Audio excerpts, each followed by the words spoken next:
हमने जब से आज़ादी हासिल की है पाकिस्तान 1947 से लेकर आज तक हमने एज़ सच कोई अपने लॉज़ नहीं बना पाए आज तक। हमारे जितने भी लॉज़ हैं मोस्टली ब्रिटिश टाइम के हैं। दिल्ली आज़ाद नहीं है, दिल्ली पाकिस्तान आज़ाद नहीं है। किसका कंट्रोल है दुनिया पे? और ये कॉल कहाँ से आती है, किसकी तरफ डिफरेंट से? जगहों से आती हैं। थोड़ा खुल के बताएं, हम जानना चाह रहे हैं कि नहीं, किस बस कौन आप है जो इस देखिए, सिस्टम को ये कंट्रोल ऐसी कर रहा चीज़ है? है, ये ऐसी चीज़ है, ये मेरे हाल में ये एक ओपन सीक्रेट है।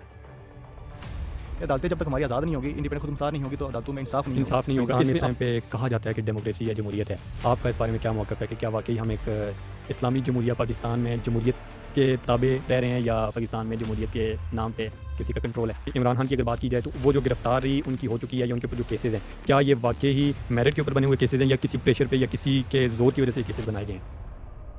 बाकी ऐसा है कि ताकतवर के लिए अलग कानून और कमज़ोर के लिए अलग कानून है, क्योंकि जब हम केसेस देखते हैं वहाँ पे गरीब के साथ और जो कमज़ोर होता है उसके केसेस लंबे टाइम तक चलते हैं, फैसले नहीं होते, लेकिन ताकतवर का जो केस होता है फ़ौरन फैसले हो जाते हैं।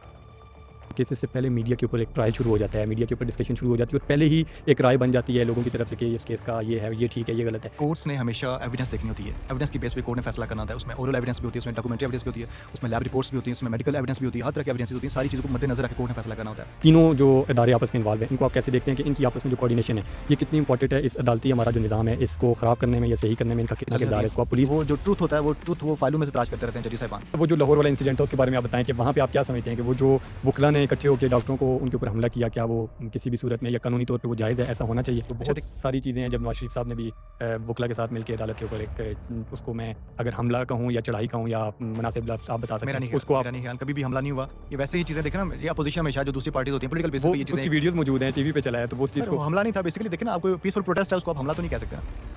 The purpose for the sole purpose of investigation. इसके अलावा कोई और पर्पस कोई नहीं है कि आप उसको मार पीट के लिए या छतरोल के लिए आपके हवाले नहीं किया जाता। ठीक है। आप उसको वहाँ पे जाके थाने में लटा के लित्र मारे। तो वो जो लित्र मारे जाते हैं ये गैर कानूनी गैर कानूनी है, बिल्कुल गैर इलीगल है।